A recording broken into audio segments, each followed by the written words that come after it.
Thank you. Before we take announcements, we have a quick presentation by Melissa from CCPH.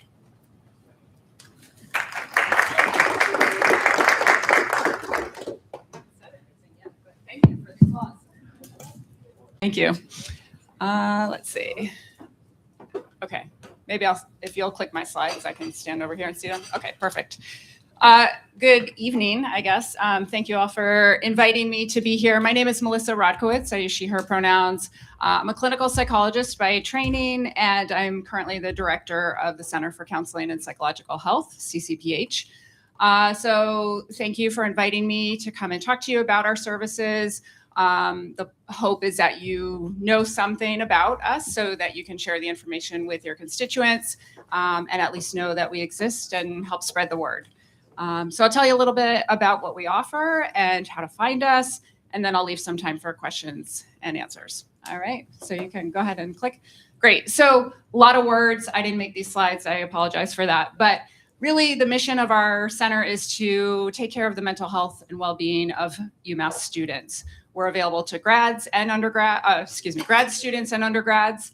And we mostly do short-term care, but it's really flexible. So lots of students have this belief that we only offer 4 sessions. That's not accurate. There is, I think the number 4 comes from the fact that the first 4 sessions are covered under your student health fee or your tuition.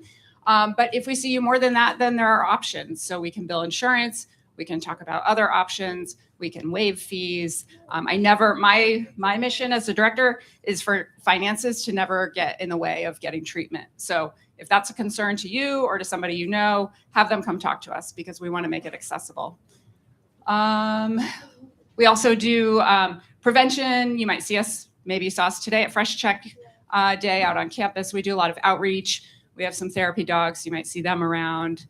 We come into groups and organizations and classes and give presentations as well. So you can go ahead to the next slide. Thank you. We're in Middlesex House. Does anybody know where that is? Maybe. Okay, a couple people. Thank you. So it's at the end of the lacrosse field, at the end of Garber Field, across the parking lot from Whitmore. We're one of those matching ugly brown brick buildings. Maybe someday we'll put a nice mural up on the side, but not yet. So we're in Middlesex House. You can find us online. Our website is really easy, umass.edu/counseling. You can find all the info you need there. You can call us. And just to let you know who we are, we've got a staff of about 50 people, 50. We've got social workers, counselors, psychologists, psychiatrists, psychiatric nurse practitioners, trainees in almost all of those. So graduate level and master's level, doctorate level and master's level trainees. We have our admin staff in the front office, and then we have 3 therapy dogs as well. They are by far our most popular staff members, but I think I have a picture in here. You can go ahead and click. Yeah, oh, it's blurry, but we've got small, medium, large. George is a tiny little guy. Doolin's in the middle. He's a big Bernese Mountain Dog, and then Rosie, our black lab. So you might see them on campus. They also do drop-in times in our office as well. So we offer a variety of services. It's not a one-size-fits-all shop. We meet with students and we figure out what's best for you, what you might need, what you're looking for. And that's a collaborative process. We're not going to tell you what you need, but you tell us what you want, what you need, and we'll help figure that out.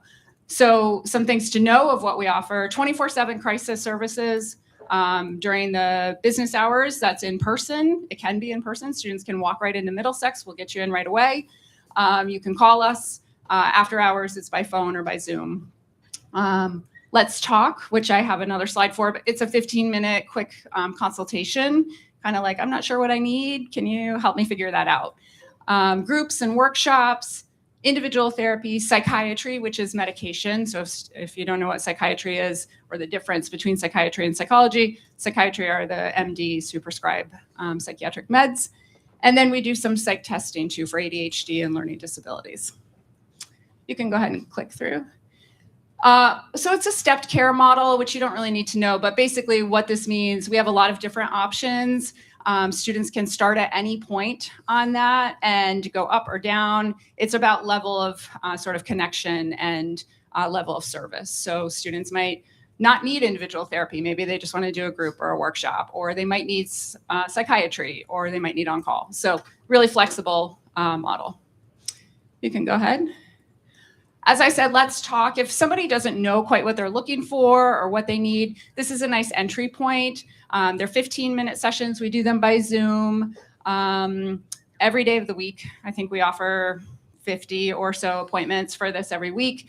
You get to talk to a therapist, say what's going on for you, and then they can help point you in the right direction. Maybe that's scheduling a first appointment, a therapy appointment. Maybe we say, hey, that's actually a dean of students situation. Let's get you connected there. Or have you talked to your RA, or et cetera. So it's a nice, easy, light, not scary way to get in. You can flip through. Stress GPS. This is one of our most popular workshops that we offer. It's 4 days a week, Tuesdays through Fridays. It's a 3-session workshop, and it's really learning stress management skills. So GPS is gaining practical skills. So it's not like a therapy group where you sit in a circle and you talk about your feelings, but you come in and you can learn how to manage stress and anxiety. You can join at any time and start whatever session they're on that week, and just come 3 weeks and you'll get the full series, and that goes all semester. Go ahead.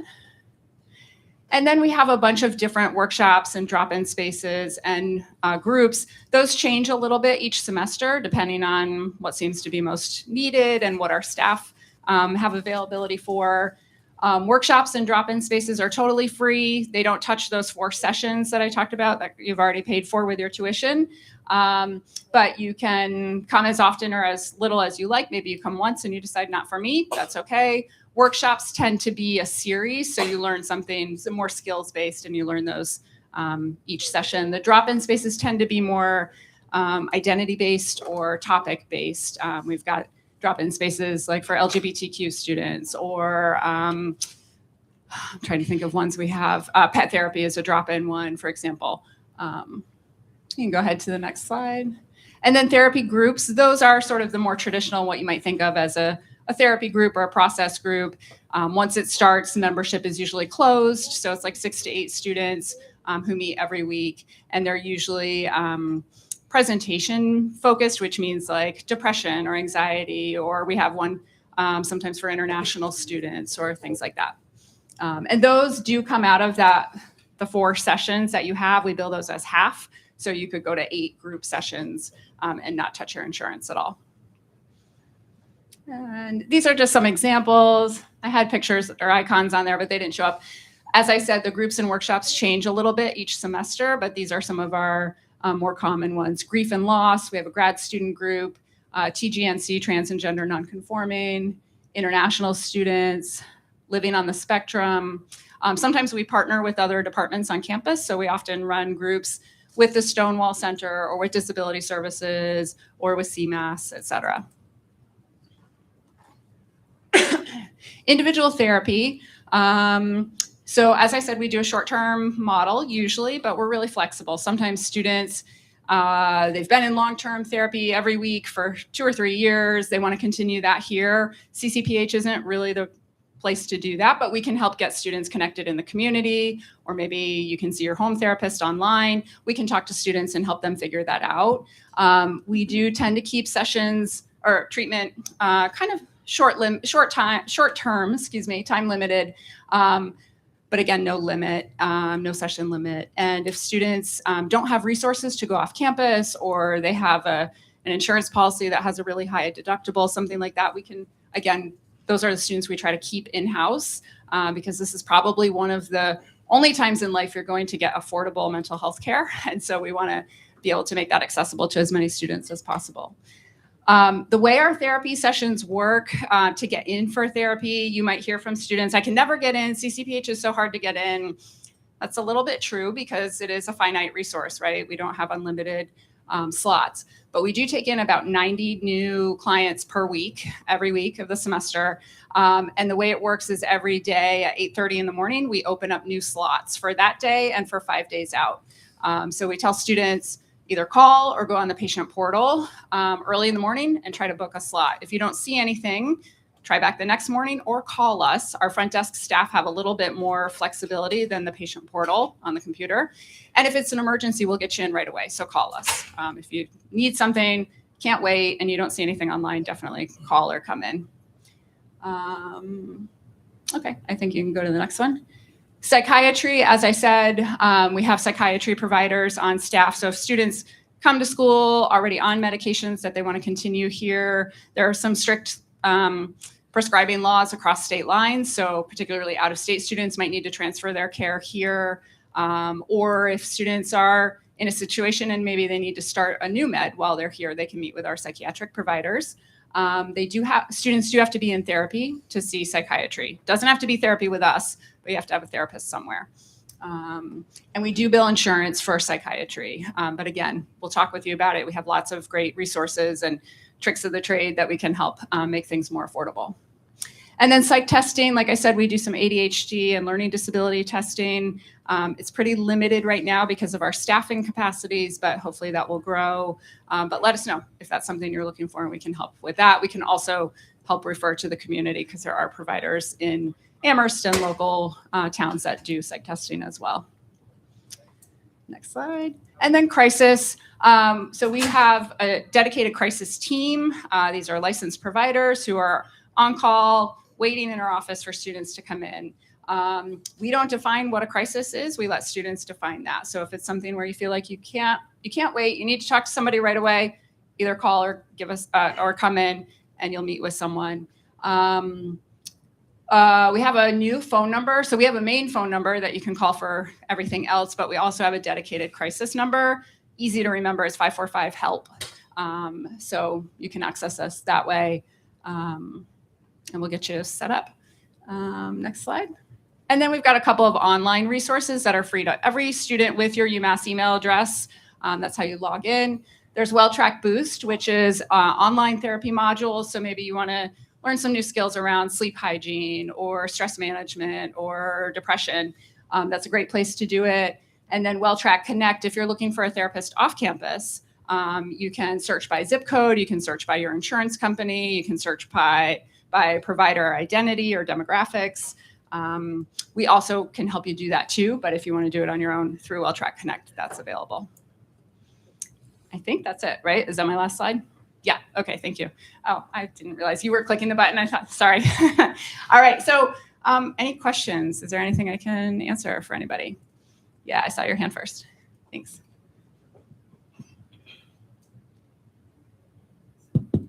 Hi. So I just had a question about like the psychological assessments and the ADHD stuff. For a while, I've noticed that on the website, it says that CCPH isn't accepting any new referrals or for either ADHD or neuropsychological stuff. Do you have like an estimated timeline when that might be changing? Yeah, great question. So we are currently in the process of searching. We have we're searching for a new psychologist to coordinate that program. So we have very limited, we can do maybe 5 or 10 cases a year right now. But once that person gets hired, hopefully by the fall, we'll be able to be back up to full speed, which would be more like 100 students per year. Yeah, so check back. Yeah. Yeah, thank you. Yeah, go ahead in the green.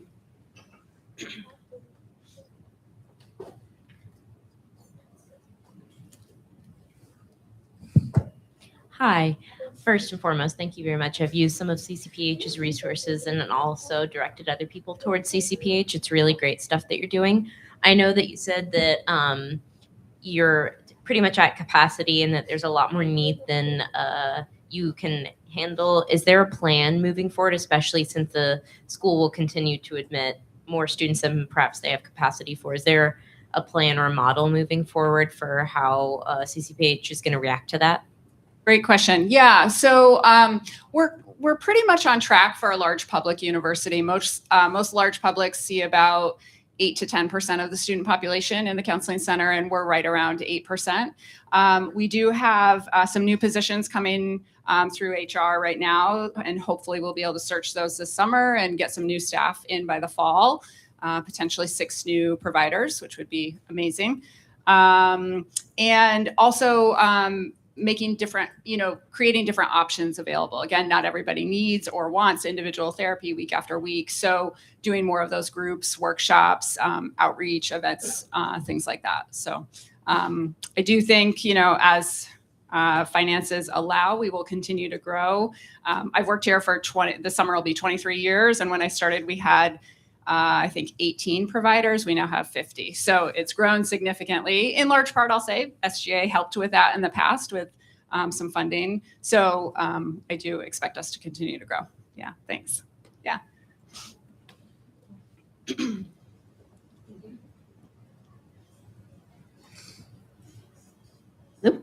Hi. Hi. I know a lot of people who experience mental health issues are afraid of going to CCPH because they're afraid of going to inpatient. Do you have a system in place to kind of like deal with that fear and reassure people that they're not, just in case? Yeah, absolutely. Our goal, and with the stepped care model, is really to help students get services at the least restrictive point in which they can. So inpatient is sometimes necessary, but it's almost always like last resort. We'll try everything first. And we'll talk with students about that too. A lot of times students can go inpatient voluntarily by their choice, and we'll let them know what other options there might be. It's rare, but it does happen sometimes when students have to go, and that's for their safety or the safety of others. So again, it's not ideal, not optional, not preferred, but occasionally that does happen. And that's really why we take what's called a trauma-informed approach. And so we're trying to avoid, if possible, we don't want to have the police involved. We don't want to have ambulance rides involved. We don't want to have hospital. Sometimes you sit in the emergency room for a couple of hours before you can get assessed. That's not ideal. That doesn't feel good to anybody. So if we can do that in our office, that's better. We've also contracted with, or not contracted, but worked out an arrangement with Community Support Options, CSO, which is the Hampshire County emergency services provider, and they will come on campus and do mobile evaluations. They're the same people you'd meet with in the hospital, but they can come to your dorm or to a room on campus, a location on campus, assess you in person, and maybe help avoid the hospital then too. So yeah, sure. Yeah, I saw your hand first. Yep, you had it, and then go ahead. You have a mic.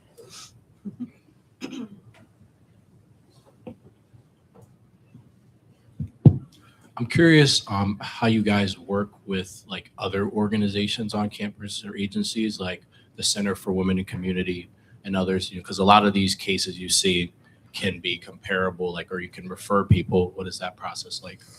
Absolutely. Great question. Yeah. So we're part of student affairs and campus life and well-being in particular. So within that, and even externally, of course, I'm biased, but I think we have pretty good relationships with other departments on campus. CWC, Community Center for Women and Community, we have partnered on groups and workshops with them before.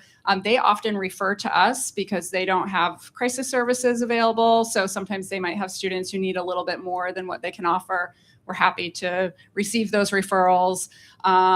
We've referred students to their groups. Sometimes they offer different groups and resources. Like I mentioned, UMass and Stonewall Center Disability Services, we often partner with for groups and workshops. We work really closely with Campus Recwell. They're part of the Campus Life and Wellbeing Collaborative. We train all of the RAs and peer mentors on suicide prevention and how to talk to their residents. So we do a lot of consultation, education, and collaboration. Absolutely. It's a village, right? And we are definitely incorporated in that. Yeah, thanks. Thank you. Behind you had a question first, and then I'll come to you. Thank you. Yeah. Not on. During a meeting, there was a mention about like men's mental health in a way. I just want to know if there is a way of like improving or just like trying to have more updates in like men's mental health that goes beyond that goes for faculties and staff, not only students in a way. I'm not sure I understand. Are you asking, do we see faculty and staff in men's in men's mental health? Yeah. So CCPH only provides services to students, grad students and undergrads. We do work closely with faculty in terms of collaboration, helping faculty. They often will call us and say, I have this situation in my class, or I'm not sure how to respond to the student's paper, things like that. As far as men's mental health specifically, we have tried over the years off and on to run men's mental health support groups. They don't tend to take off too well, at least the last few times we've tried it. There is, I don't know if it's an official shortage, but it is, our staff is much more female identified than male. And so we are actively trying every time we do searches to hire some more male identifying providers. So it's a challenge. Yeah. Thanks. Hi, go ahead.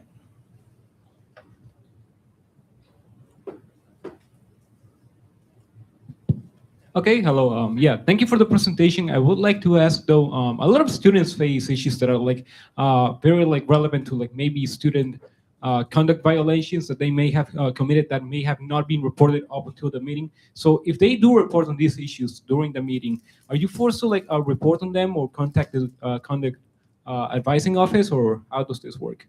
Excellent question. Thank you for asking that, because I was not explicit in my presentation. So we are a confidential resource, which means we do not share information with any other department on campus, dean of students, faculty, coaches, Greek life advisors, whatever.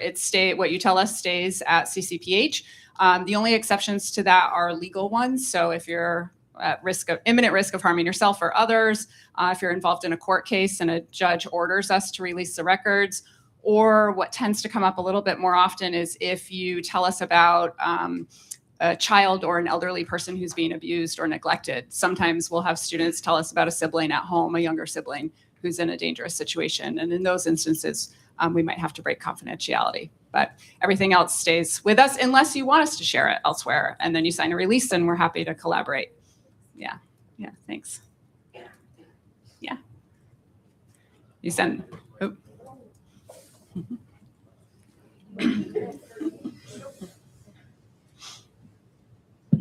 Hi again. Hi. Sorry. That's okay. When you were talking about the training with RAs, it like reminded me of a conversation I had with an RA recently. They discussed with me that, at least in their eyes, they feel that students are unable to come to them when they're having concerns of mental health, like, or going through a mental health crisis, out of like fear of the fact that they're a mandated reporter. They have to do something about it. I had kind of two questions. In that situation, do RAs have to immediately go to like an outside source, or can they defer the situation to something like CCPH before it gets to that level? And also, is there like any attempts at possibly like improving that section of like RA training? Just because I know that, at least I'm not going to name names for the RA, but this RA told me that they feel like they just will have to stop students from speaking to them because like they legally have to report it. And so, yeah. Great questions. Probably Res Life can give you better answers on that, because my answer will be they have to follow their policies and procedures. Certainly RAs have the ability, if they're talking to students, to make referrals to us. That's part of the reason of our training, is so that they know we exist and what we offer. But there are certain circumstances where they do have to report up. They have to report to their RD or ARD, and that's by policy. Part of it also is, RAs are students also, and undergrad students. We don't want them holding something or, feeling like they're responsible. for something that's way outside of the scope. So yeah, and the RA training, we are making revisions to it. We're hopefully making it a little bit more exciting. If any of you have sat through it, I know it can be a little boring. So we're working on it this summer. That's our plan. But as far as the actual content around what RAs have to do, that's more of a under the Res Life purview. Yeah, thanks for asking though. I appreciate it. Yeah. Any other questions? Okay. All right, I brought some brochures. I'll leave those over on the counter. Again, our website has the most accurate and up-to-date information. It has all of our groups and workshops that we post each semester. So it's umass.edu/counseling. And if you have any questions, you can find me on People Finder or just stop by, ask. Like I said, there's 50 of us over there. So there's always somebody, if the building's open, there's always somebody there to answer questions or talk to you at any point. Thank you all. Thanks, I appreciate it.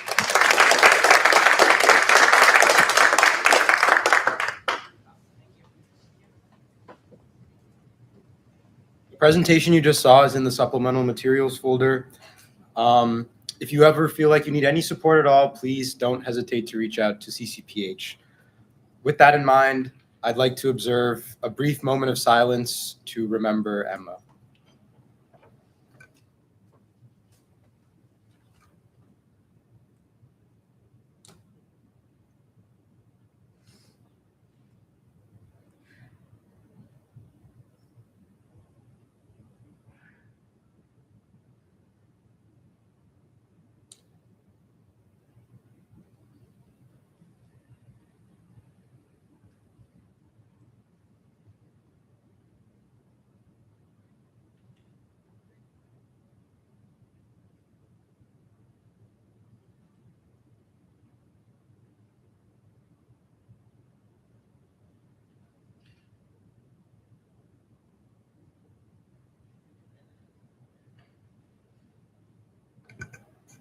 Thank you. Does any other individual seek recognition to make an announcement? Chair Trong, you're recognized.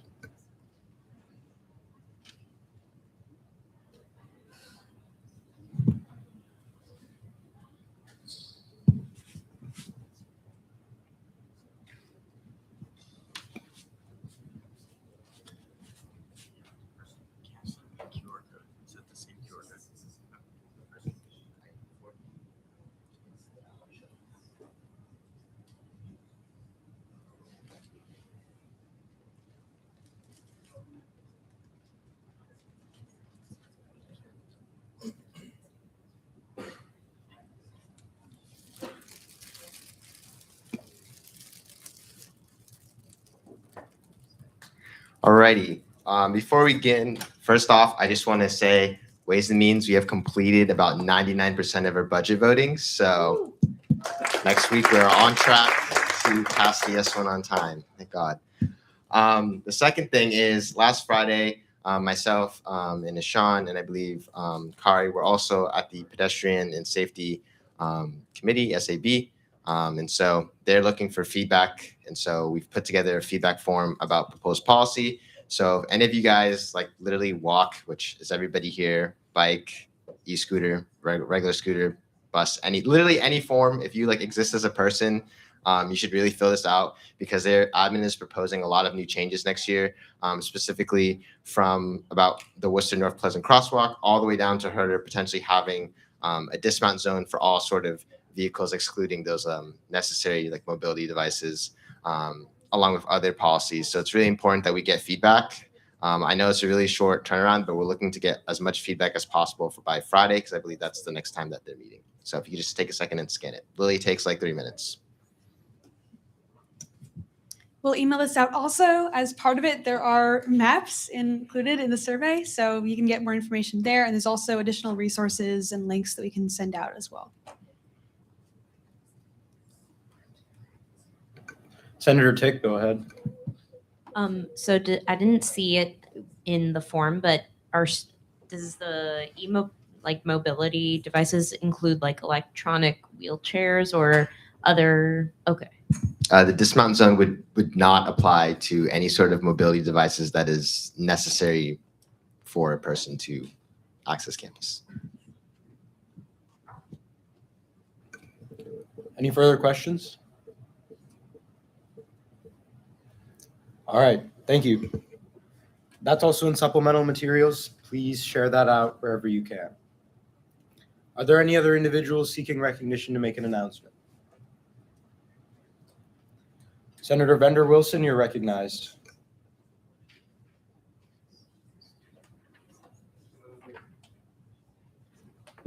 Right. Hi, everyone. Not tomorrow. Friday, May 1st is May Day. That's International Workers' Day.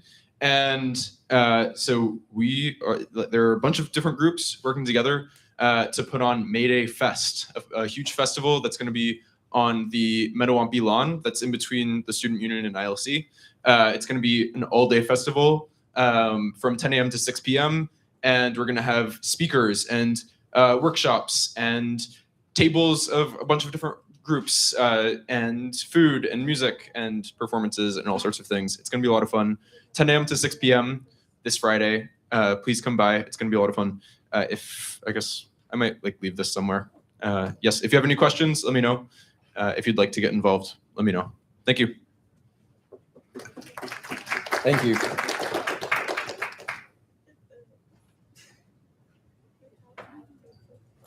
Are there any further announcements? All right. Seeing none, the Associate Speaker will record the starting roll call.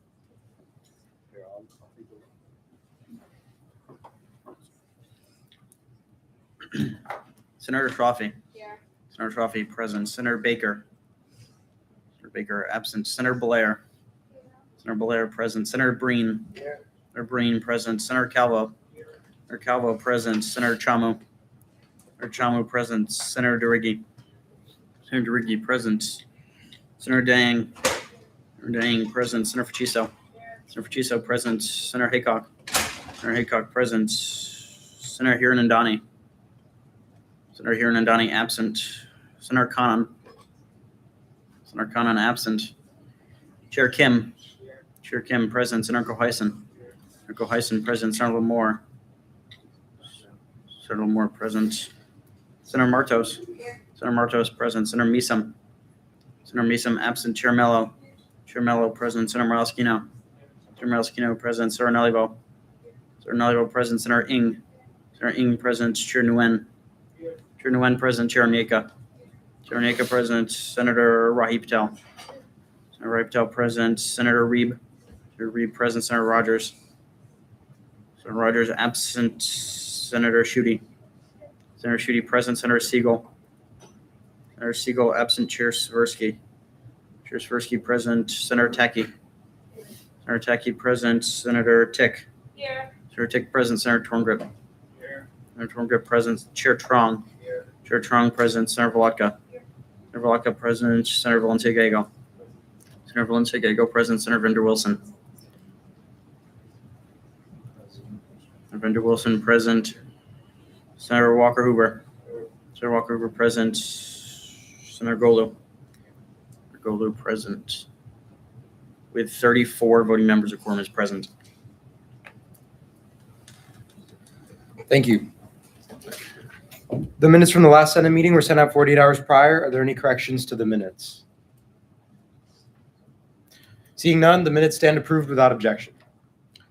Does there exist a reason to call into session the Committee of the Whole? All right. Seeing no reason, the Senate will continue considering the remainder of the agenda. No special orders were submitted to the office of the Speaker. We will move on to unfinished business. The Senate will now consider S91, a motion to amend Title IV of the Constitution and general bylaws of the Student Government Association. This was reviewed by the Committee on Administrative Affairs on April 16, 2020 amendments, and was read at the last Senate meeting. Sponsorship is recognized. Hey guys, so these are the amendment. Actually, wait, I have a question for you all because I had to leave before we got to this last meeting. Did we end up first reading this or was it just tabled till today? We first read it. Oh, awesome. Great job, guys. So yeah, this is. If you want to title- give your version of the recap, though, that'd be appreciated. I would love to. So Title V is the subsidiary governance bodies of the SGA, which includes the Residence Hall Association, the RSO councils, and the Treasurer's Board, which we're getting rid of, and the Student Investment Ad Hoc Board. So big changes to all those because most of them do not exist or exist incredibly different than what was written, except for RHA. RHA is staying the same. Seems like they're pretty okay with the way they do things now. So, who am I to touch it up? We can scroll through if we would like.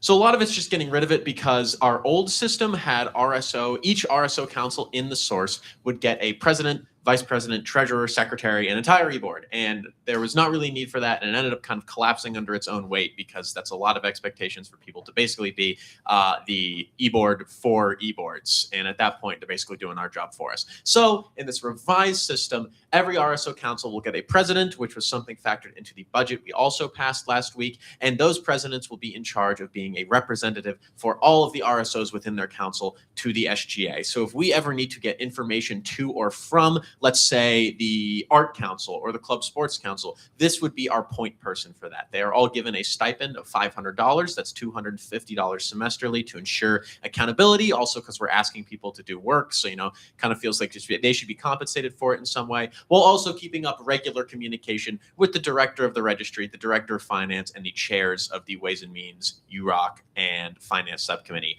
And that is for situations in which we make amendments or changes to our funding model, our acceptance model, or we maybe want to vet a new policy by them, but we don't necessarily see a need to go to every RSO council meeting individually. So these people will be entrusted with being the representatives of them. That also gets rid of the Treasurer's Board, which was the board that composed of our financial leadership and the treasurers of all of the e-boards, because now the presidents are taking that anyway. So instead of having two boards that do the same thing, we're just going to have one. Other than that, the other change was the Student Business Investment Board. So as some of you may know, the student businesses actually exist under the SGA. They are all funded and consulted by the Center for Student Businesses. And to accept a new student business, because we are the ones funding them, they have to go through us. And this was the process by which to do that. It is the Ad Hoc Student Investment Board, which is made up of a representative of each student business currently existing at UMass, recognized by the CSB, and some of our people as well. However, it didn't actually include what happens. It just kind of said what the board is. It didn't really say what they do or what their motions mean. So we're just adding in that if they vote to approve a new student business, the student business is then, in conjunction with the approval of the director for the Center for Student Businesses, approved, recognized by the SGA, and granted all of the opportunity, finance, and recognition that the other student businesses under the Center for Student Businesses are granted, which is especially pursuant because they're currently down one. So there may be another one. So it's really important we change this. That was my crash course. Are there any questions? Yes, Senator Walker Hoover. Thank you. Senator Walker Hoover, go ahead. Yes, about the student businesses.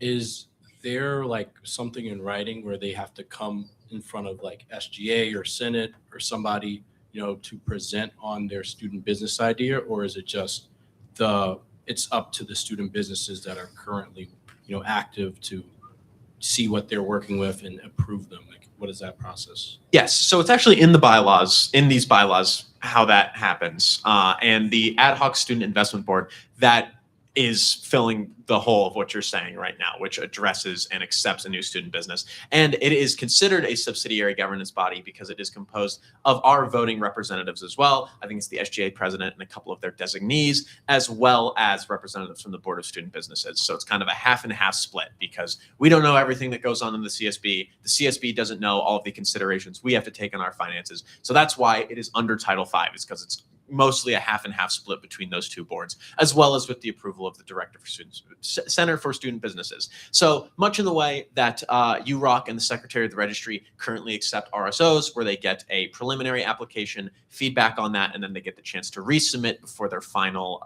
proposal is voted on. We're also just adding that in here. So I'm going to say yes to your question, TLDR, yes. I know we're in question period, but would you be willing to amend it so like they'd have to come in front of SGA to like present, because they're using student money? So like, they already do. Okay. Like in the Ad Hoc Student Investment Board, they already have to come before SGA representatives. who have voting power. Yeah, Chair Trong, point of clarification. Just for records, we do not directly fund student businesses. We fund the Center for Student Businesses, which is an agency, but we do not directly fund student businesses. Yes. Any other questions? Okay. All right. Is there a second for the main motion? Are there any friendly amendments? Are there any motions to amend or a reason for debate? I would like to motion to amend for them to come and present in front of Senate if they have like a student business idea. Just because, I mean, for my background with like the DIA committee, like they come in front of, you know, us if they want money. So like I just think like that's like standard procedure. Like, you know, anybody who wants any type of, you know, student fees like should come up in front of SGA. All right, motion to amend has been called. I guess that amendment would be in Chapter 7, Ad Hoc Student Business Investment Board. You said it was for, sorry, one sec. For applications for a new student business, they should come before the undergraduate senate. Okay. Where should we? I guess we would put that in Section 3. The board shall, upon the conclusion of the opportunity to submit a final application with the recommendation preliminary, vote to send the applicants to the Senate. Before we do that, could we read out this section and what the process entails before we go into amending it? Just because I know we didn't read it out in its entirety, just so we're all on the same page here. You want me to read Section 4? Yes, all of the Ad Hoc Student Investment Board. Okay, the whole chapter? Yes. Okay. And I'm sorry. Could I also add one more thing? Yes. Yeah. Contrary to things like DIA, where the Senate is voting on appropriating SGA money, this is not appropriating SGA money, and it doesn't deal with our finances because we're not giving the student business money. We're just granting it recognition like an RSO would. So it is still in line with what we currently do because the Senate doesn't have to vote on new RSOs, new RSGs, because that recognition is given by the committee, which it is most pursuant to, which is in line with this. But yes, could we read this? All right, I just want sure. a quick point of clarification. Oh, yeah. I just feel like having it in front of like Senate makes it more public. So like more people will realize, oh, I can start a student run business too. Like they're presenting about a student run business. That's just where my mindset is. You know? Okay, all right. We can continue further discussion in debate if necessary. For now, I'll just read the chapter as it is. Chapter 7, Ad Hoc Student Business Investment Board. Section 1, the Student Business Investment Board shall be an ad hoc board, which is activated when there is a new student business application requested from the president of the SGA and deactivated with the acceptance or rejection of the application. Section 2, the board shall consist of one appointee from each student business as determined by a vote of the Board of Student Businesses during one of their regular meetings, and 2 officers of the SGA appointed by the president. Section 3, the board shall assist the applying association with the application to become a new student business, including but not limited to 1, holding office hours, which shall be negotiated with the applicants as needed. 2, answering questions over email. 3, receiving a preliminary application and providing a list of recommendations to the application before final review. Section 3. That should say Section 4.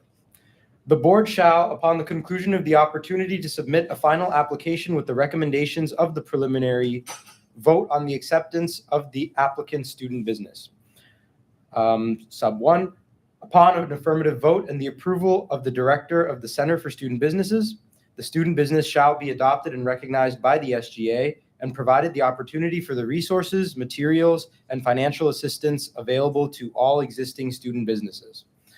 So that is the chapter as it stands. Would you like to put the amendment in Section 4, like the last section, subsection 1, and have it read, upon an affirmative vote of the board and the undergraduate senate and the approval of the director of student businesses, the student business shall be adopted and recognized?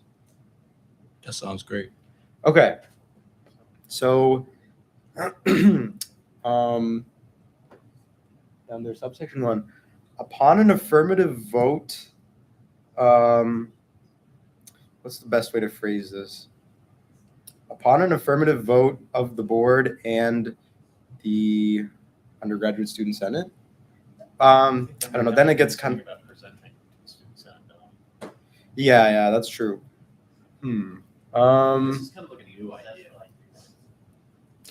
Sure, yeah. Senate will stand in a brief 3-minute recess.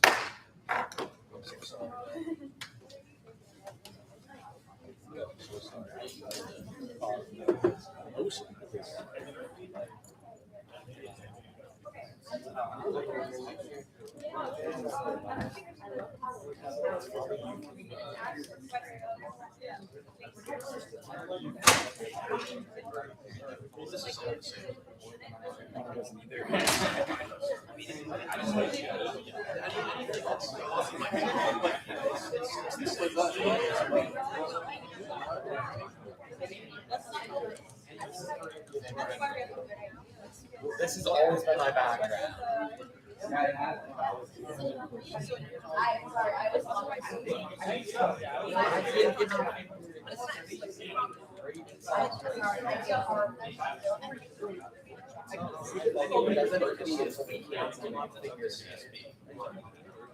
That's not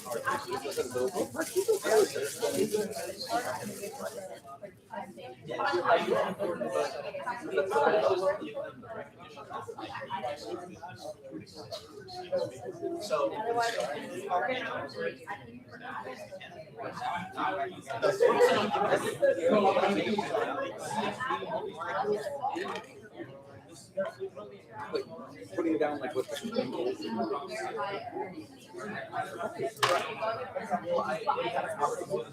I just don't see what that has to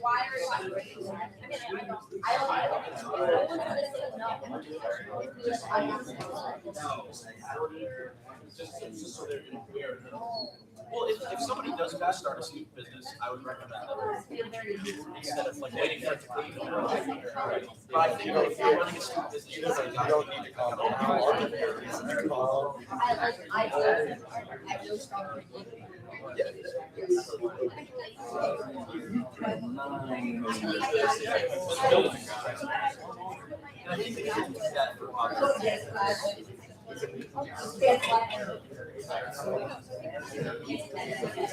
Yes, that's it. I'm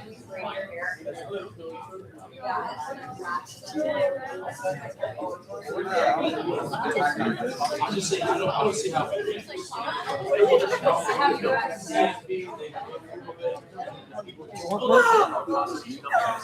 doesn't have to be like so.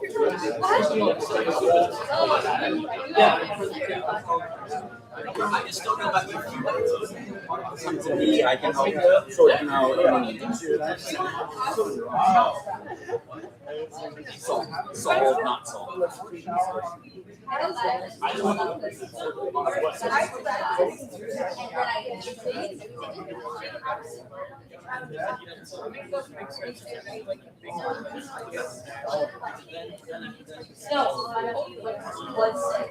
You're like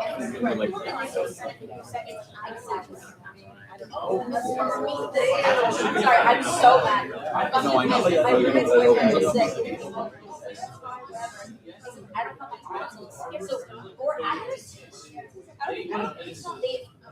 I just don't know if that translates to what students. I think that there are other ways to go about disability, and this is kind of just for the CSB and us. I think there are instead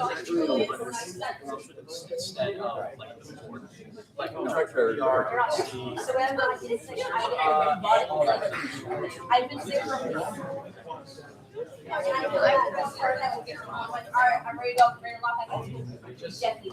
I guess I didn't call so long trying. I just my nose. it's not like I'm out of that.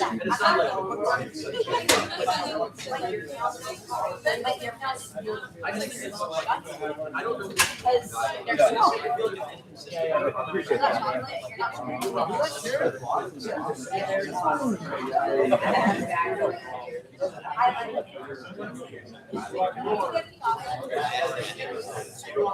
I was putting my arm first I have a funeral and then I get sick. And then there's this is what we're doing.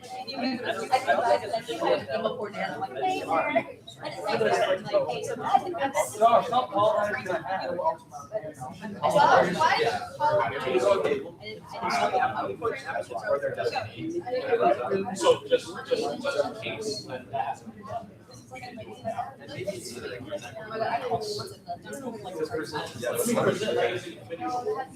You know what I think I'm gonna do?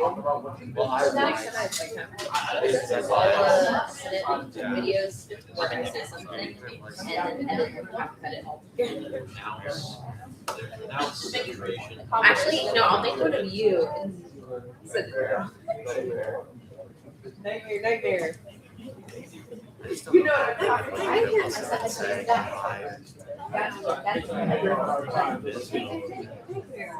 that was, did you get colored? I know. So she was just like, she knows about that. He has like powers. No, she'll go. No, I got orange.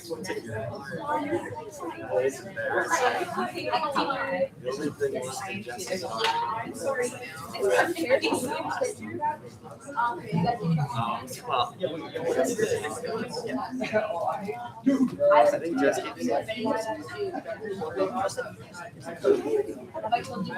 I want lights. Lloyd.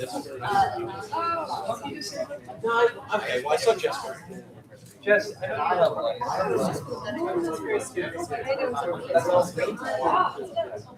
Yep.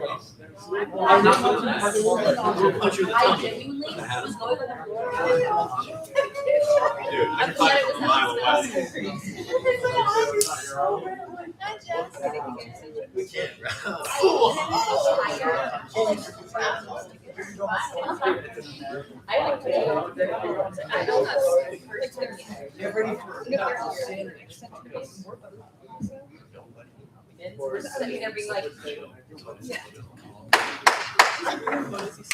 Senate will be back in order. Everyone, please be seated. Thank you. All right. So the amendment is up on the screen in purple. Hopefully that looks like purple. And reads as follows.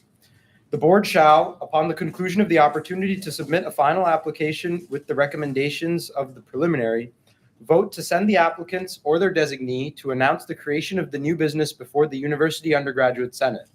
Subsection 1, upon an affirmative vote of the board and the approval of the director of the Center for Student Businesses, the student business shall be adopted and recognized by the SGA and provided the opportunity for the resources, materials, and financial assistance available to all existing student businesses. I'm sorry, I have something. So Wait. Sorry, give me a sec. Sure, yeah. You have a question? Yeah, subsection 1 would take place before the amendment. So I feel like those two should be swapped because first an affirmative vote would happen by the board and the director of CSB would sign off on accepting the new business and then they would present. Or then they would announce it at Senate. And Or am I then crazy? I guess it would be adopted afterwards? Yeah, I 'Cause- guess. Well, if the purpose of this is to announce the creation of a new student business, it should probably be after it's accepted and signed off on, right? Yeah, I guess. I mean, Senator Walker Hoover, you're the sponsor of the amendment, so I'll let you weigh in. Yeah, I mean, it makes sense to me. I just like the placement of it right now, like as it is. I think it makes it's clear to me as it is. Is it confusing to anybody the way that it currently is written? Senator Breen? I'm open to amendments. Yeah. So I'm not opposed to the idea. I think there's something earlier talking about how the president sends 2 SGA representatives to approve or vote on this. I think that seeing that this amendment would bring them here, I don't think sending 2 officers is necessary. I'd be wondering if we could strike that. I would be in favor of keeping that just because it is still an investment board of the SGA. And for like, if they had questions about like, what grants are we available for? Like that's stuff that we're supposed to know. And it is still a subsidiary governance body of the SGA. Like RHA is required to meet with us, and the RSO councils are also required to meet with us. So this would be in line with the rest of the stuff in Title V. To clarify, the amendment added would not give the Senate the power to approve or deny new student businesses. It would only just require the members of the new student business to come and announce their new business in front of the Senate. But those two officers that are appointed by the president are voting members of the board, so they would be voting to approve or deny any new businesses. Point of information. Yeah. Would the two representatives be like the directors, like the new director positions? They just anybody appointed by the president. So I guess it could be anyone in the student government. That's why I feel like I made the amendment, because it's just really broad. Like, who are these two SGA members? Sure. Yeah. So is there a motion to amend the amendment? Or, well, I'll say, yeah. Is there a motion to amend the amendment to reflect the changes that the president proposed? I would just be in favor of swapping where the blue text and subsection 1 are, because if we're going by order of events, first the board would vote to approve them, and then they would announce it at Senate. So having the vote to affirm it be subsection 1 and the presentation be in it is kind of backwards. Maybe if we unstruck this section and said vote on the acceptance of the applicant student business and to send the applicants to announce the creation before Senate, would that help with it? Yeah, I think. Yeah. Okay. Well, are there any more questions about the amendment as it stands now? Is there a second for the motion to amend? All right. Senator Walker Hoover, would you accept the amendment to unstrike the struck section and just add an and? So it's vote on the acceptance of the applicant student business and to send the applicants or their designee to announce the creation of the new business before the Senate. Sounds good. Okay. Yeah, that was a friendly amendment. All right, then that will be unstruck and we'll have that reflected. So the new amendment reads as follows. Section 4, the board shall, upon the conclusion of the opportunity to submit a final application with the recommendations of the preliminary, vote on the acceptance of the applicant's student business and to send the applicants or their designee to announce the creation of the new business before the University Undergraduate Senate. Subsection 1 is unchanged from earlier.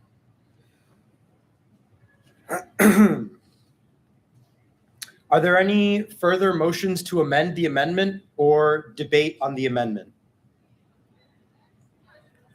All right, with no indication, the subsidiary motion to amend is called. All those in favor of the amendment on the screen now, say aye. Aye. Those opposed, say no. Those abstaining, say abstain. In the opinion of the chair, the ayes have it, and the following amendment will be adopted.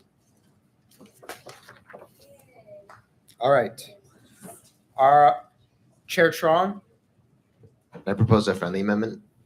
You can propose an amendment, and we'll see if it's friendly or not.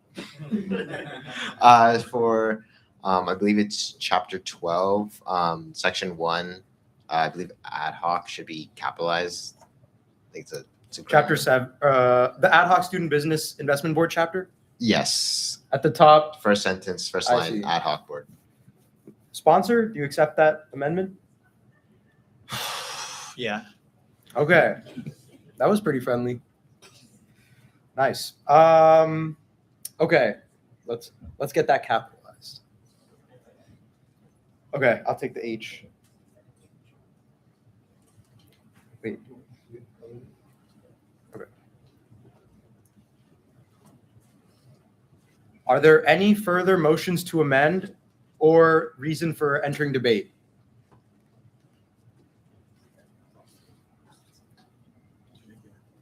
All right. Seeing none, the motion is called and the question is on the passage of S92, a motion to amend Title V of the Constitution and general bylaws of the Student Government Association. All those in favor, say aye. Aye. Those opposed, say no.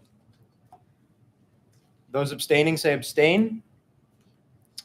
All right, I'll make the amendment and then call the vote. One sec.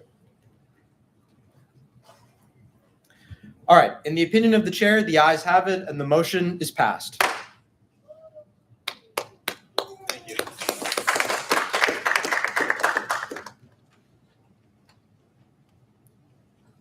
The Senate will now move on to considering S93, a motion to amend Title I of the Constitution and general bylaws of the Student Government Association.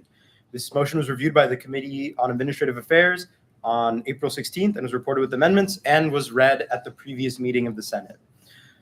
So S93, sponsorship, go ahead. Yeah, it's mostly simple changes, grammatical, adding associate speaker into every chapter of the bylaws that it's missing, because there's a lot of those.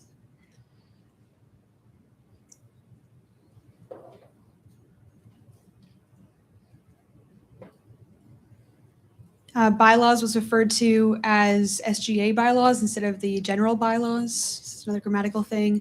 Coordinating Council, Urja presented this last time, but she's not here right now, or Chair Dami. But basically, right now, one of the processes is that ODC can be created over winter break to allow, like during Coordinating Council periods and summer, to allow for hiring of senators during the summer. Right now, during the winter break for the next future, based on the changes from Ways and Means, there would now be able to possibly be funding approvals over winter break. And so if that happens, then also Administrative Affairs may have to meet to do appeals over winter break. And so in case of those changes, it was just changed so that instead of just ODC or just Ways and Means being able to be created, any committee can be created temporarily during a special session or a special period.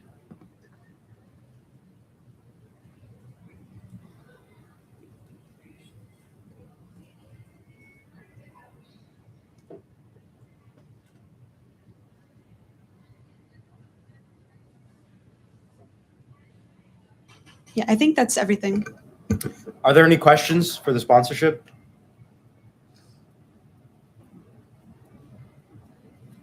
Is there a second for the main motion? Second. All right.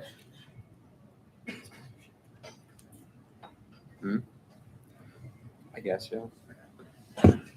I just have one quick amendment. Speaker Druvetti and I struck the word dilatory out of the, but just because we struck it out of the bylaws, we might as well strike it out of the definition. So my amendment would be just to strike.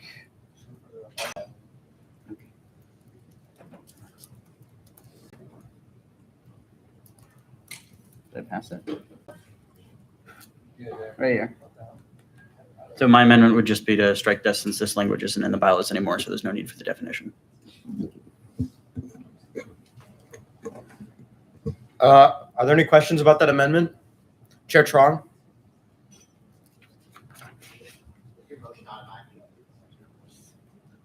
Yeah. Huh? What was the question? Yes, the section numbers will be automatically updated.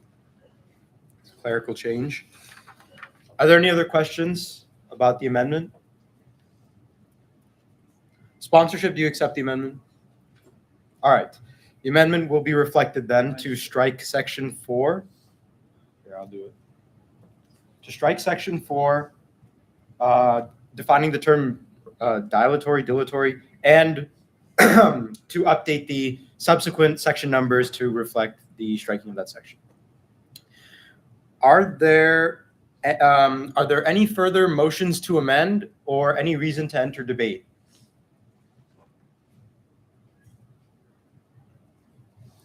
Seeing none, the motion is called and the question is on the passage of S93, a motion to amend Title I of the Constitution and general bylaws of the Student Government Association. All those in favor say aye. Aye. Those opposed say no. Those abstaining say abstain. In the opinion of the chair, the ayes have it and the motion is passed.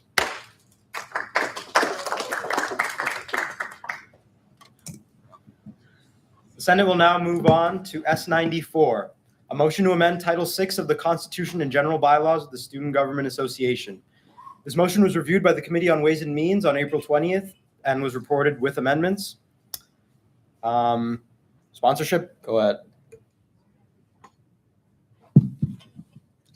Yeah, most of this we went over last time for the first read. The only thing is I'm going to be making a friendly amendment for Chapter 10, but everything else is the same from the last time we first read it. So if anyone has any questions, feel free to ask.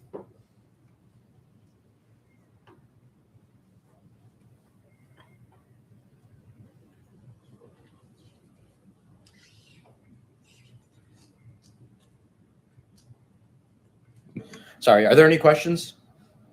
Chair Kim, you're recognized. Can I ask why Chair Mello is sponsoring this? Oh yeah, that's S95. Okay. Are there any further questions?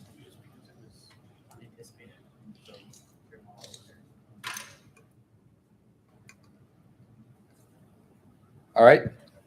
Is there a second for the motion? Can I have a friendly amendment? We'll take the second first. Is there a second? All right. What's your amendment? Chapter 10, Section 8. Changing it so it says committee instead of subcommittee. And then changing it also, so instead of finance subcommittee, it says ways and means, because we moved capital improvement fund oversight back to ways and means. And so this language needs to be updated to reflect that.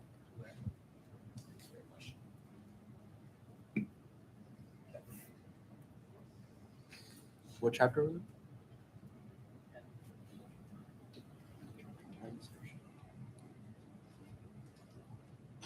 Right here, bullet point 5 for finance subcommittee.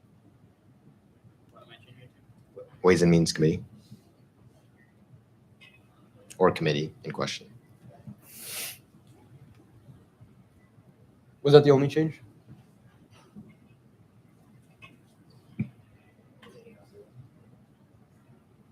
Yes, I think that's it. That's the only change. Is there any objection from any senator? All right, the amendment will be reflected then. No more friendly amendments? Are there any other motions to amend or reason to enter debate? All right, seeing none, the motion is called and the question is on the passage of S94, a motion to amend Title VI of the Constitution and general bylaws of the Student Government Association. All those in favor, say aye. Those opposed, please say no. Those abstaining, say abstain. In the opinion of the chair, the ayes have it and the motion is passed.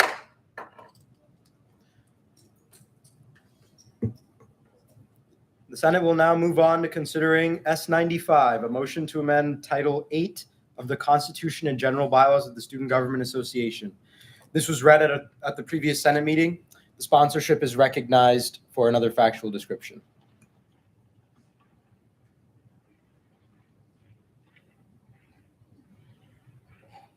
I yield to Chair Kim. Chair Kim, for further clarification. This is Title 8 reforms, which were previously first read.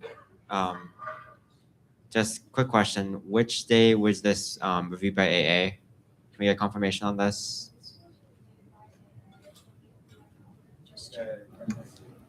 Hi. Yeah, Senator Schuette, go ahead. Sorry, guys. I kind of glitched for a minute. So, this was. I'm pretty sure this was read over on Monday, or off the top of my head, I'm having a lapse in memory, but I do know that it was gone over in its entirety. We made sure that everything was up to par and like modified to best. We made changes in order to make sure that the elections commissioner and just the process in general was actually accurate and good. And then we just made some general changes to the very beginning. Nothing too crazy. So To clarify the date, was it Monday the 27th or Monday the 20th? I think it was Monday the 20th. All right. Reviewed Oh, by wait, no, I know it was Monday the 20th. Sorry. Right.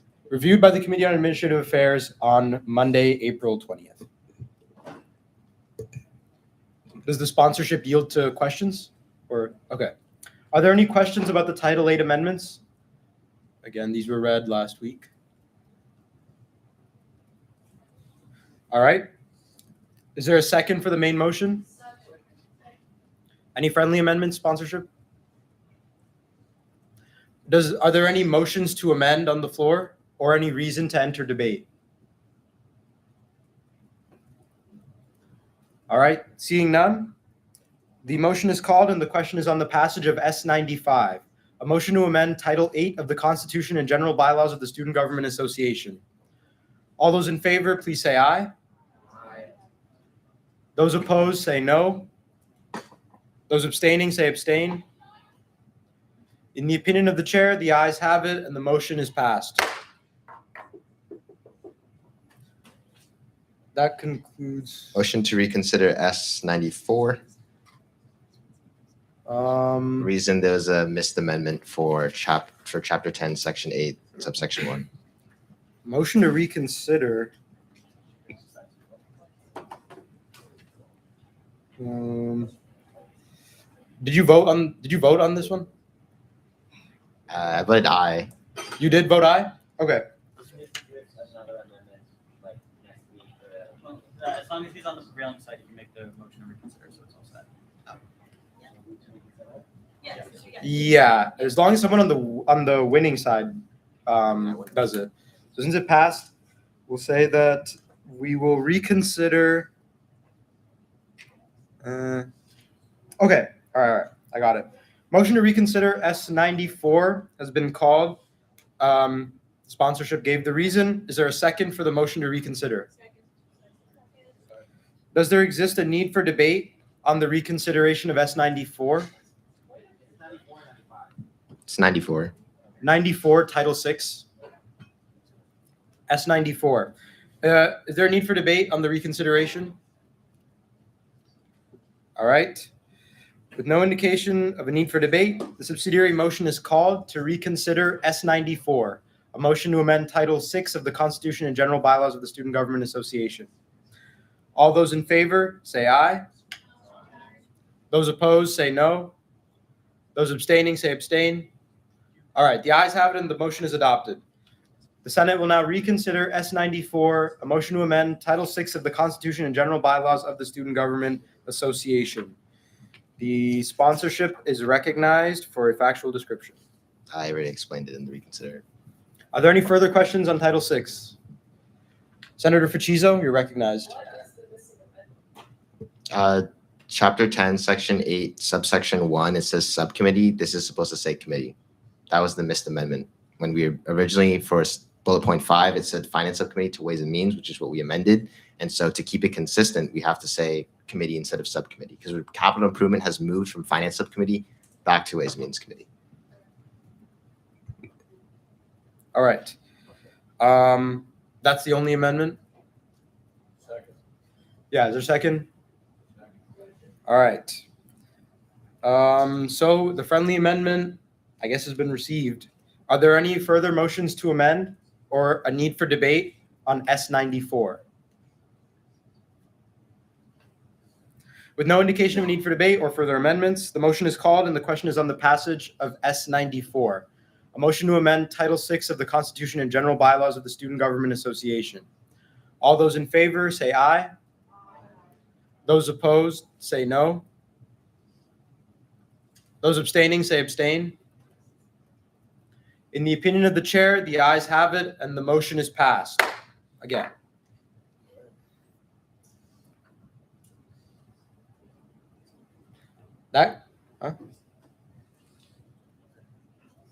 That concludes the unfinished business from the previous meeting. And no new business was submitted to the office of the speaker. So we'll move on to officer reports. University Student Trustee Marino is recognized.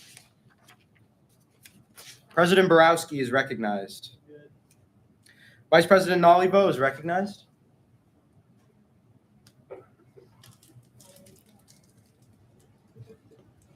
Senator Nalivo, on behalf of Vice President Nalivo, you're recognized.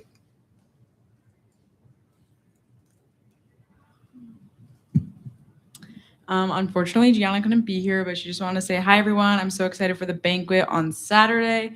Please understand that the off-campus accommodations were paid for per person, so your attendance is super appreciated. Last week was a heavy one on campus, and it's an awkward transition into a very lively Founders Week. So just please take care of yourselves and seek the resources available to you. Thank you. Thank you.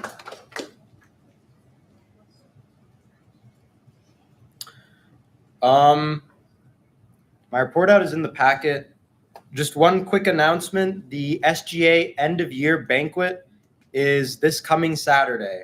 So if you're free at 2:30, it's going to be at Garcia's Mexican Restaurant and Bar downtown. The dress code is semi-formal, so I don't know. It doesn't have to be anything crazy, just a little bit nice. And the food is all paid for. So, yeah. Yeah, they'll serve Mexican food. Yes. Yes, Chair Nguyen. No, there's no registration. Literally just show up. Yes, Senator Martos.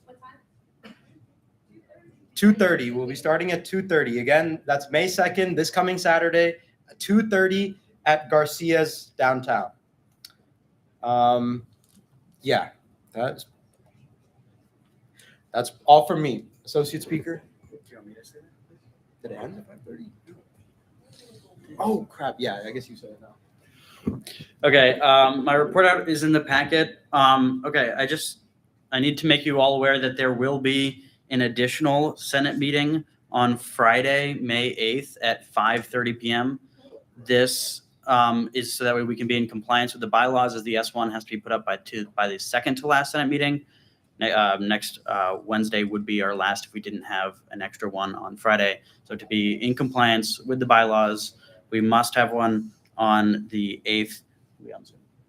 But it will be on Zoom, not in person, and it'll be at 5:30. So more information, the agenda will go out 48 hours in advance, as always.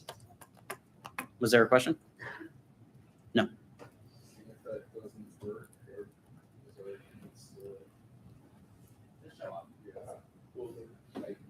Well, yeah, the excused absence form goes out like always. Yeah. Yeah, I mean, it'll be like a standard Senate meeting. Everything will be the same, just on Zoom. Any other questions? Okay, thank you. Yeah, just to clarify, next Wednesday on May 6th, we'll be meeting as per usual in here at 6:30. That last meeting will be just a Zoom meeting.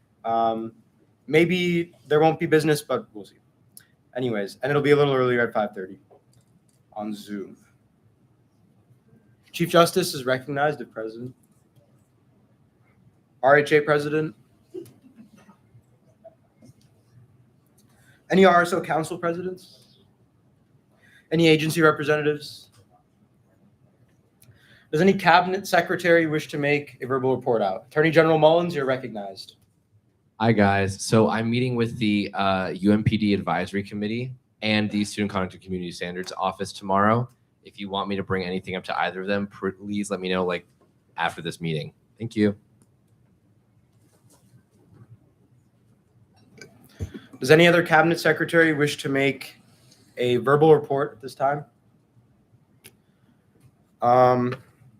Well, Secretary Brown was not able to submit her report in the packet, but sent me something to read to you all. Hi, everyone. This week wasn't super eventful for me, mostly just scheduling meetings to start discussing my project proposal for higher AED dispersion in residential areas. I have 2 meetings this week relating to the project with the Director of Residential Life, Jean McKimmey, and Betsy Krakow, the Director of Campus Life and Wellbeing. Please let me know if you have any questions about this project. Additionally, I attended the Pedestrian Safety Committee meeting last Friday. It was a great discussion with the Chief of the UMass Police, his staff, and some other faculty members who work on UMass safety.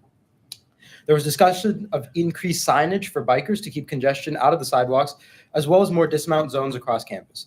Feel free to email me with any questions at sgahealth@umass.edu. So if you have any questions for her, please send it to the email. Any other Cabinet Secretaries? No? All right. Any ESO event representatives may be recognized now. Oops, I skipped one. Any Faculty Senate representatives may be recognized. Senator Belair, go ahead.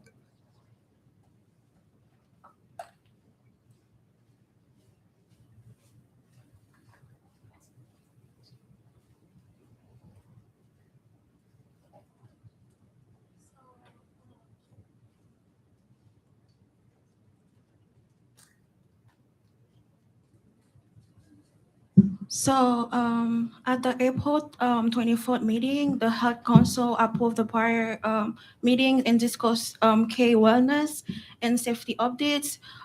Members opened by acknowledging the recent domestic violence incident that happened on campus. Although it was not on the original agenda, the council agreed it was important to address.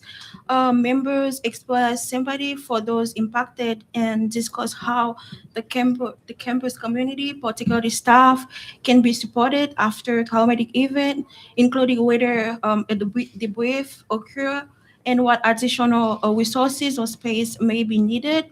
The council agreed to follow up with relevant campus partners to gather more information and identify appropriate next steps.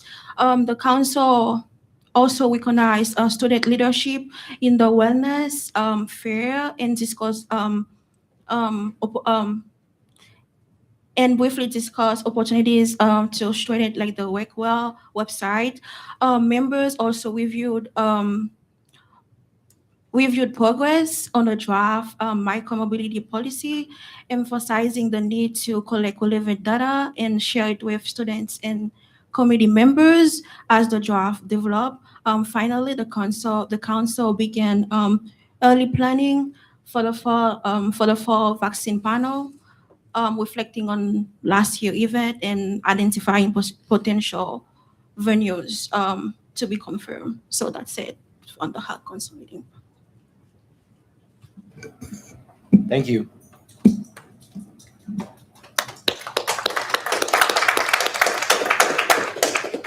Chair Mello, you're recognized.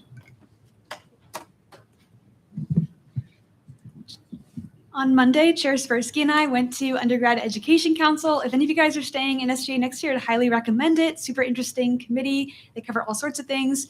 But we went through two policies. One about attendance requirements for athletes when you have unexpected games. That's been something I talked about in the past.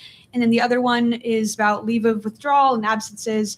If you're leaving for one semester versus forever versus transferring, a lot of those policies are very similar. Our processes are the same. So looking into making it more accessible for students, more clear about what process they're supposed to take, and like overall adjusting some policies around that. Anything to add?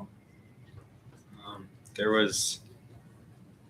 was just some debate on like about the attendance policy, like whether it should or shouldn't be like the professor's like responsibility, right?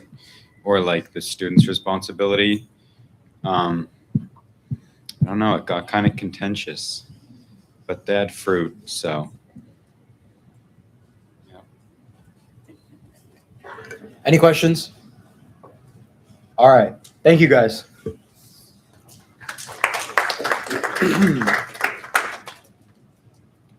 Senator Calvo, you're recognized.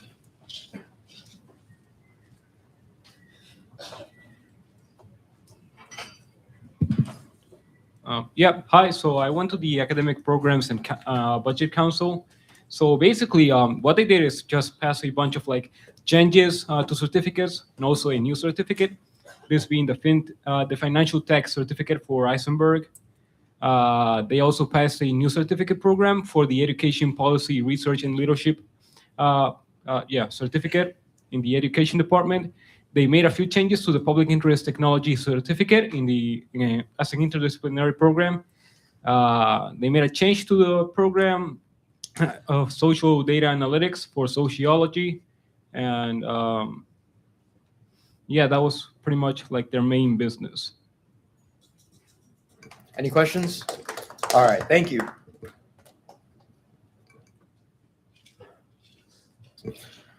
Are there any other Faculty Senate representatives? All right, well, I was at the Campus Planning and Resource Council this Monday with President Borowski as well. At the meeting, Deputy Chancellor Mani gave a presentation that is going to be given to the Faculty Senate next week regarding the initiatives that are being carried out by the various administrative offices. We went over the Basic Needs Center initiative from SACL. HR is doing some modernization with their systems. UR had an initiative regarding increasing engagement. with their various forms of outreach, and IT is doing some internal initiatives with their own staff. The point of the presentation wasn't to give feedback on the actual initiatives themselves, but just on the nature of the presentation so that it could be given to faculty senate in a way that was clear. So we gave some feedback on formatting and what information should be included, stuff like that. So that'll be going to faculty senate on May 7th. Hopefully I'll be there in person for that. So although I guess yeah, and then I'll report about it on our Zoom meeting on the 8th. So come to that if you want to find out. Yeah, that's my whole report. And was there anything else that I should add? Okay, cool. Then we'll move on. Any ESO event representatives may be recognized at this time? Are there any SAB representatives? President Borowski, you're recognized.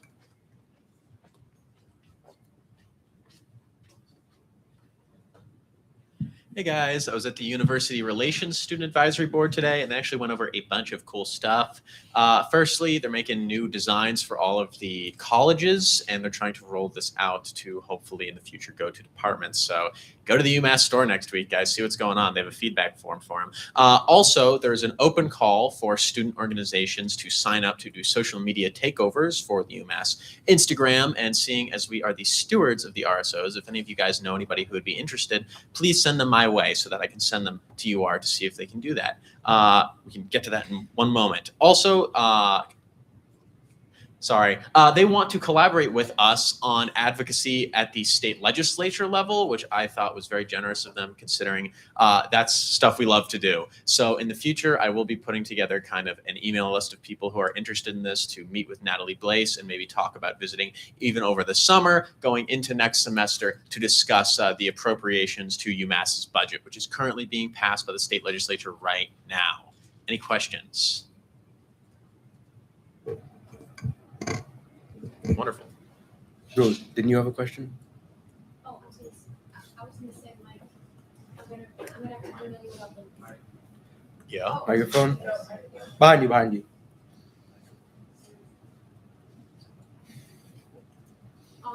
RSO link, can I just email you later and ask for that?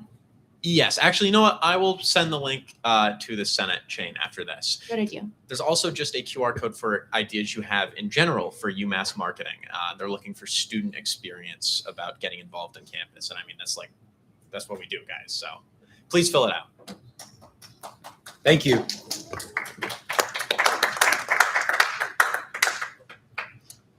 Are there any further SAB representatives? Chair Mello and the Associate Speaker, you're recognized.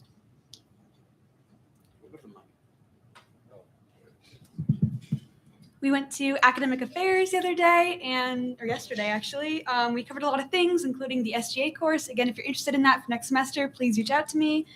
We also discussed iClickers and donating to other colleges. If any of you know people at other colleges besides for UMass that use iClickers, please let me know.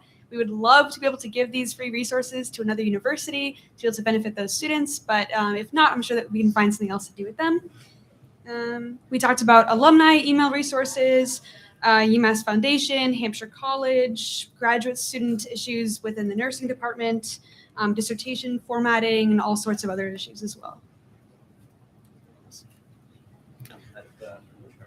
Okay. Any questions?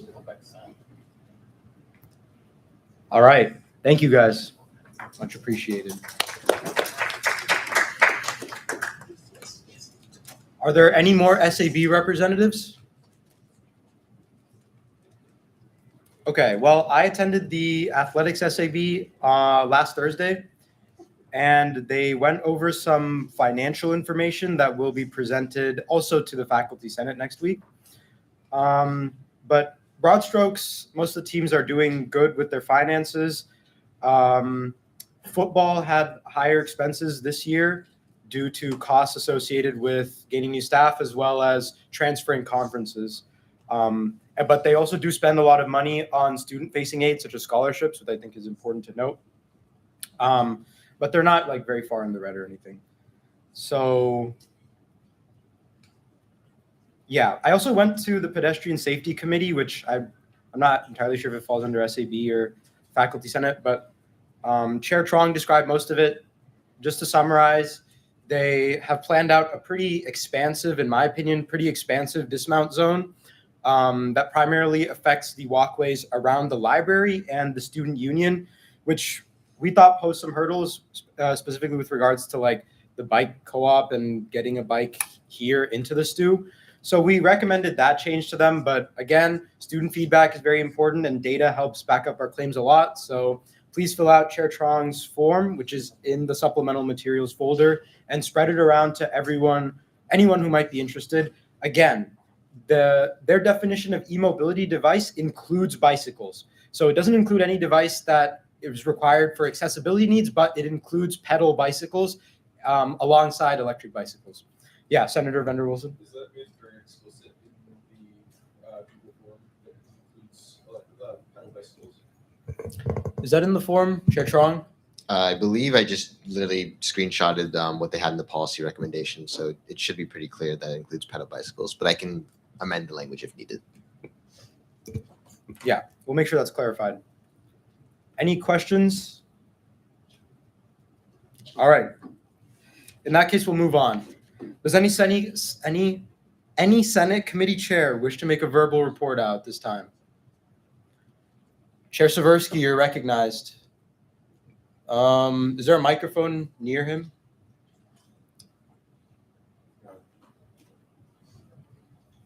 Thank you.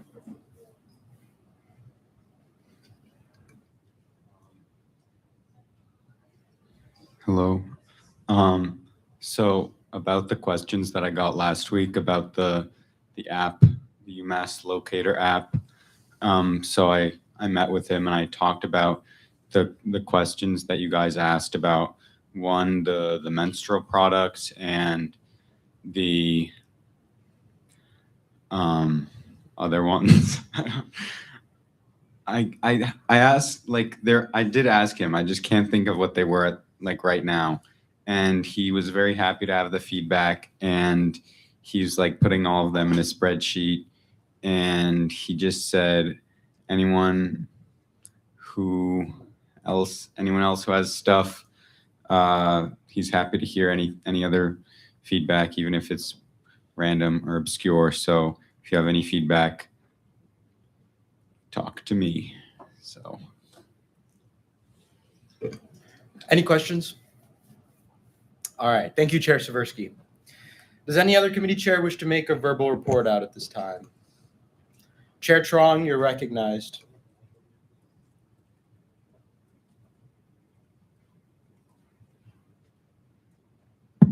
Yeah, just briefly, really important that you guys show up next Wednesday. That's the S1. I would dare say that is probably one of the most, if the not most important meeting of our entire semester. That's when we pass all of our spending for all RSOs, our agencies, the SGA. Really important that you guys show up. If you have any questions about the S1 or a priority list, please reach out. Yes, the S1 is the big one. That's why it's called the S1. So please show up.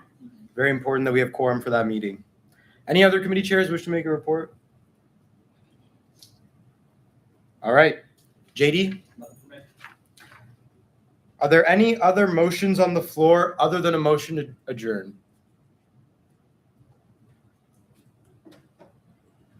All right. Seeing none, the Associate Speaker will record the ending roll call. Senator Ashrafi. Senator Ashrafi present. Senator Baker. Senator Baker absent. Senator Blair. Senator Blair absent. Senator Breen. Oh, sorry. Present. Senator Breen. Senator Breen present. Senator Calvo. Senator Calvo present. Senator Chamu. Senator Chamu present. Senator Chaparro. Senator Durree. Senator Durree present. Senator Dang. Senator Dang present. Senator Faciso. Senator Faciso present. Senator Haycock. Senator Haycock present. Senator Hirondani. Guys, if I could just have quiet, so I can hear. Thank you. Senator Hirondani absent. Senator Kanan. Senator Kanan absent. Chair Kim. Chair Kim present. Senator Coheisen. Senator Coheisen present. Senator Lamore. Senator Lamore present. Senator Martos. Senator Martos present. Senator Meesum. Senator Meesum absent. Chair Mello. Chair Mello present. Senator Morales-Aquino. Senator Morales-Aquino present. Senator Nalivo. Senator Nalivo present. Senator Ng. Senator Ng present. Chair Nguyen. Chair Nguyen present. Chair Onyeka. Chair Onyeka present. Senator Rahi Patel. Senator Rahi Patel present.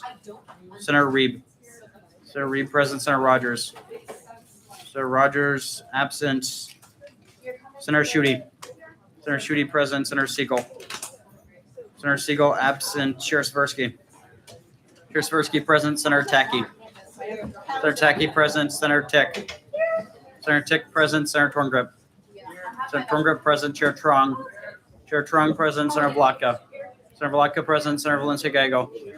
Senator Valencia Gallego present. Senator Vander Wilson. Senator Vander Wilson present. Senator Walker Hoover. Senator Walker Hoover present. Senator Golu. Senator Golu present. Are there any motions on the floor? Senator Valencia Gallego, is there a second? All right, all those in favor of adjourning, say aye. Those opposed, say no. Those abstaining, say abstain. In the opinion of the chair, the ayes have it, and this meeting officially stands adjourned. We have another meeting